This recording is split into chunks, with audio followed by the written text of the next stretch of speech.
બાણુલખ માળવો છોડી અને ત્યાં આગળ શમશાનમાં બેઠો છે અને કાંઈ પડી નથી અને કોઈ વસ્તુથી તમામ વૈરાગ છે અને ભૂખે મરે છે, તેને દર્શન તો આપો, એને ઉપર કૃપા કરો. તો માના કહેવાથી હવે ભોળિયો ઠાકર કહે કે હાલો ત્યારે જો પાર્વતીજી તમે કહેતા હોય તો આપણે જઈએ.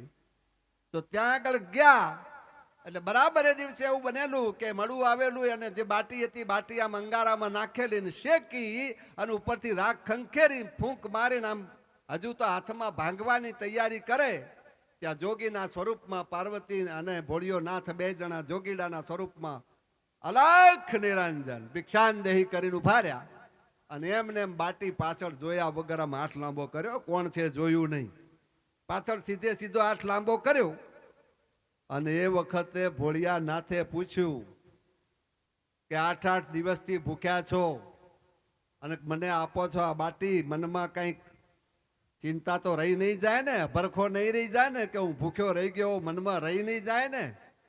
અને એ વખતે ભરથરીએ જવાબ દીધો હતો કે જેણે બાણુલખ માળવો છોડતા વાર નહોતી કરી અને એક બાટી આપતો વાર ના થાય, સાધુ નામ તમે જે હોય તે જમી લો.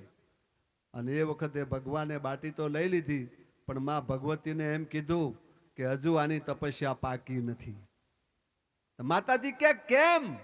તો કે હજુ એના મગજમાં બાણુલખ માળવો છોડવાનો મમરો હજુ એના મનમાં રહી ગયો છે, હજુ બાણુલખ માળવો મગજમાંથી છૂટ્યો નથી.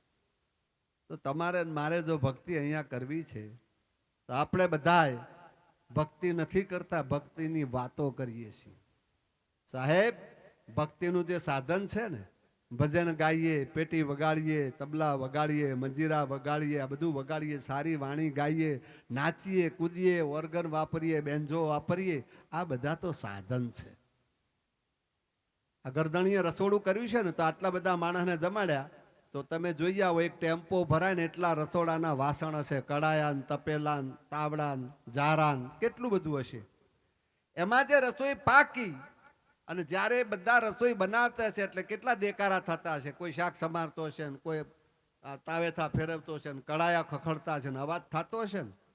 એમ આપણે બધા અહીંયા છે ને ભેળા થઈને કડાયા જ ખખડીએ છીએ, રસોઈ કરીએ છીએ. રસોઈ જે પાકી એ પાકી અને ઠેકાણે કરી દીધી અને પછી આપણને થાળીમાં આપી એટલે આપણે કોઈ કડાયાને જોવા ગયા, કયા કડાયામાં રાંધ્યું હતું એમ જોવા ગયા? કોઈ જાતા નથી.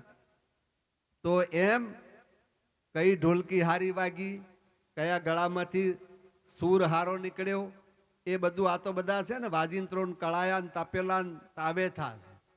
ખરું ભજન તો જેમ થાળીમાં તમે ભોજન કરો ને ઠારકો વળે ને એમ ભજન આ બધું છૂટ્યા પછી જે એકાંતે બેસીને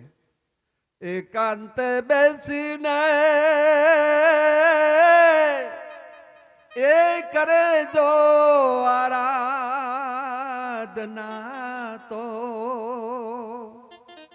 હે અલખ પધારે ના દ્વાર. એકાંતે બેસીને અલખને આરાધે તો અલખ પધારે એના દ્વાર. સજ્જનો, ભક્તોને પડી નથી, ભક્તોએ દેખાવ કરે છે ને કદાચ અમારામાં હળો લાગેલો છે.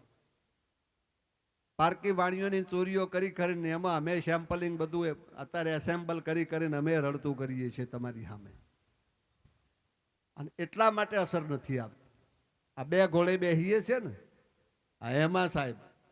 અને કદી ક્યાંક ક્યાંક તો એવું પણ બને કે કદાચ અમારા પેટમાં કોકથી અનિતિનું કમાયેલું અનાજ અમારા પેટમાં આવતું હોય છે.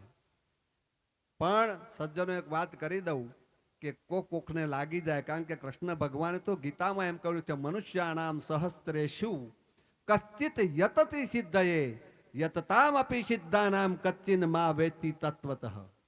હે અર્જુન, હજારો માણસોમાંથી કોઈક જ મને ભજવાનો પ્રયત્ન કરે છે અને પ્રયત્ન કરવા વાળા હજારોમાંથી કોઈક જ મને તત્વથી સમજી શકે છે. પણ એક વિનંતી કરી દઉં, તમામ ખાસ કરીને જેટલાના માથા કાળા છે એટલાને, કારણ કે ધોળા માથાને મારે કોઈ કહેવું નથી, કારણ કે થોડા બારવટું કરવાના છે હવે.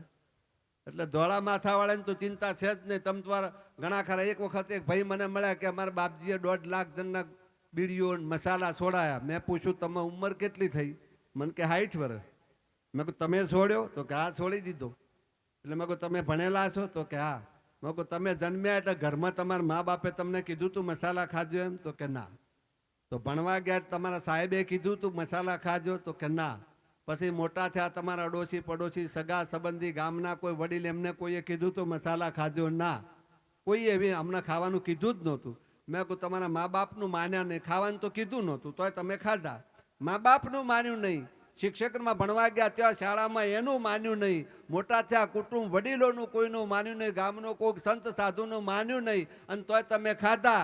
અને 60 વર્ષે તમને પેલા કીધું ને તમે ગુટકા છોડે એમાં શું તોપ ફોડી? હવે વધારે ખાઈને મરો. ઝટ એટલે ખાલી થાય, ઝાડ પડે ને જગ્યા થાય. શું કરવાનું? પણ સાહેબ આકાશમાંથી જે વખતે ગંગા પૂરા ફોર્સમાં હોય, કોઈ પણ નદી વહેણ જ્યારે ફોર્સમાં હોય ને એ વખતે જમીન ગોડી નાખે. હમી જમીનમાં સમતલ હોય, ઘેડપણ આવ્યું, અરે અગ્નિ જેવો અગ્નિ છે ને, જો નાનો હોય ને શિયાળામાં હવ રમાડે એને. શિયાળામાં અગ્નિને હવ રમાડે, પણ ઉનાળામાં જુવાન થાય બધા એનાથી શેટારે, કોઈ ટુકડો જાય. અને ગેડપણમાં ફૂંકો મારી મારીને મરી જાવ તો હળગે નહીં. આ ગેડપણ એટલે ગેડપણ વાળાને તો ચિંતા કરશો, તમ તમાર તોપો ફોડજો, ડાકુગીરી કરજો, જાવ જેને જવું હોય. પણ કંઈ પણ તકલીફ જો કરી શકે હોય તો કાળું માથું હોય ને કરી શકે. સાહેબ ભણતો છોકરો જો એમ કહી શકે કે મારે પરીક્ષા આપીને એમ બોલી શકતો હોય કે અમારે 80% આવશે, અમારે 90% આવશે, અમારે 70% આવશે. બાળક જો સ્કૂલમાં ભણતો વિદ્યાર્થી કહી શકતો હોય તો 9 મહિના પેટમાં રાખીને મા એમ કહી ના શકે કે મારો દીકરો આવો પેદા થશે એમ? કેમ નથી કહી શકતો? કારણ કે આપણે પકોડીઓ ખાવી છે, મોબાઈલ જોવા છે, સિરિયલો જોવી છે, અને ગુરુજીના ત્યાં તાળીઓ પાડવાય જવું છે. આમાં મેળ આવે? આ બધું ભેગું કરો તમે, થાય હું? એક માનો દીકરો રોતો હતો અને પછી એની મા હતી ઠપકો આવતી, કેમ આવો તું, મારા પેટ પાક્યું. તમે કવિરાજ જેવો કોઈ સારો માણસ નીકળ્યો, થોડીક વાર ઉભો રહ્યો તો એને તમાશો જોયો, મા દીકરાને લડતી હતી, મારા પેટ તું ક્યાંથી આવો થયો? તો પેલો કવિરાજ હતો ને એને એક જ શબ્દમાં કીધું કે માં કાં તો ખેતરમાં ખામી પડી, કાં તો બીજનો થયો બગાડ, કાં તો ભાગ બીજાનો ભળ્યો ને કાં તો વેળાનો વિકાર. એનો જવાબ આપી દીધો.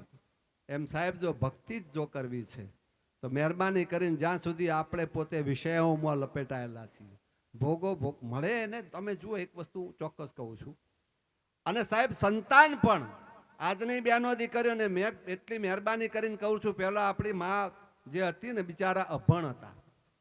અત્યારે હું તમને કહું કે 9 ચોગે 38, તો આ બધી બહેનો કે ભાઈઓ જુવાનડા ઊભા થાય, બધા મને કહી દો કે આ બાવો ખોટું બોલે છે. કયો કે નહીં?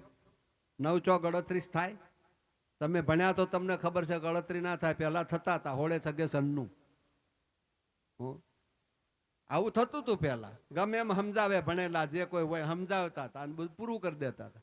પણ હવે એવું ચાલે એવું નથી. તો મહેરબાની કરીને જે કોઈ વસ્તુ એન્જિનિયરિંગ જે ભણ્યા એને એન્જિનિયરિંગની એને એમએમમાં ખબર પડે છે, ડાયામીટરમાં ખબર પડે છે. ડોક્ટરી જે ભણ્યા એને એનાટોમી ફિઝિયોલોજીમાં ખબર પડે છે. જે ગણિત ભણ્યા એને એમ સમજો કે વર્ગ ને જે તે ત્રિજ્યા ને બધામાં ખબર, જે ભણ્યો છે એને ફાર્મસી વાળાને ફાર્મસીની ખબર પડે છે. તો ભણ્યા ત્યારે ખબર પડે છે. એમ બધું કર્યા છે. તમે તમારી ભક્તિનું કોઈ પણ ગીતા ભાગવત આપણા ઘરમાં રાખી અને ગ્રેજ્યુએટ થયેલી કોઈ 2 દીકરીઓ મને એમ કે મેં આખું ભાગવત કે આખી ગીતા વાંચી છે એવી કોઈ બહેનો ખરી? 100 જણમાંથી મને 25 મળે ખરી કોઈ ગ્રેજ્યુએટ દીકરીઓ? મારે બીજાને પૂછવું જ નથી. કોઈ મળે કે જેને ભાગવત વાંચ્યું હોય, રામાયણ પૂરું કર્યું હોય? આપણે કરવું નથી, એનો અભ્યાસ કરવો નથી. પછી 9 ચોગે 70 ને 72 સમજાઈ જશે કોક. એટલે પહેલા ધર્મને સમજો. સમજ્યા વગર અમારા જેવા ઉઠો ભણાવશો તો ઉઠોય ભણશો તમે. જ્યાં એની સમજ નહીં કે સી રીતના ઓળખશો તમે, કઈ રીતે ઓળખશો, તો એને ઓળખવા માટે ગમે તેવો ભગવાન પકડાઈ જાય ઓળખી લેવાનો. અરે સાહેબ, આને એટલે કલાપી કે જ્યાં જ્યાં નજર મારી ઠરે ત્યાં ત્યાં નિશાની આપની. એ એમને એમ ના જડે. અને સંતોને નરસિંહ મહેતાએ ગાયું, હે અખિલ બ્રહ્માંડમાં એક તો શ્રી હરિ જુદવે રૂપે અખંડ બાસે એ અખિલ બ્રહ્માંડમાં. આખા બ્રહ્માંડમાં જ્યાં જવું ત્યાં બધી જગ્યાએ પરમાત્મા તો છે જ, પણ દૂધની અંદર ઘી છે એ જે ગામડાની માતાઓ બહેનો છે ને એને કાઢતા આવડે. મુંબઈથી આવ્યા હોય ને જે બેન લક્ઝરી ગાડીઓમાં રહેતા હોય, લક્ઝરી ગાડીઓમાં ફરતા હોય, એમને ખબર ના પડે વલોણું કેમ કરીને કરવું. એટલે બધામાં ભગવાન છે, પણ એને એને એને કેમ કરીને એને તાવશો, કેમ કરીને વલોણું કરશો. તો ભક્તિનું પણ એક વલોણું છે. અને સાચા અર્થમાં જેને કરંટ, અરે તમને કોઈક બે ગાળ બોલે ને પછી તમે 30 વર્ષે માણસ હમો મળે તેને કઈ ગાળ બોલી હતી યાદ રહેશે કે નહીં? અને અત્યારના ભણેલો ને એકનું એક ભજન જોતો જઈને બોલતા હોય તો યાદ રહેતું નથી. લ્યો બોલો, તોય મોબાઈલમાં જોવું પડે. 30 વર્ષ પહેલા ગાળ બોલી હોત યાદ રહે, મને ફલાણી જગ્યાએ અમુક ગામના અમુક જોબે ફલાણો ભાઈ ઉભા હતા ને ગાળ બોલી હતી, અમુક બોલી હતી, એ યાદ રહી જાય. એક ભજન યાદ નથી રહેતું, કરંટ આવતો જ નથી. આ તો કરંટ વગરના મશીન છે બધા. જેને કરંટ આવે ને સાહેબ એ તો લાગી જાય. જેને લાગી જાય ને એ તો પછી જાડેજો હોય ને તો આ કાંઠે એક શેતાન જેવો જામજોડિયાના બંદરેથી હોળીમાં ચડે અને અહીંયા કચ્છના એમ કહેવાય કે બંદરે ઉતરે ને ત્યારે પીર થઈ જાય. મારી મિનિટો પૂરી થઈ જાય છે. ગંગાપુરામાં પહેલી વાર આવ્યો છું, પણ નહીં બોલું સાહેબ, મર્યાદા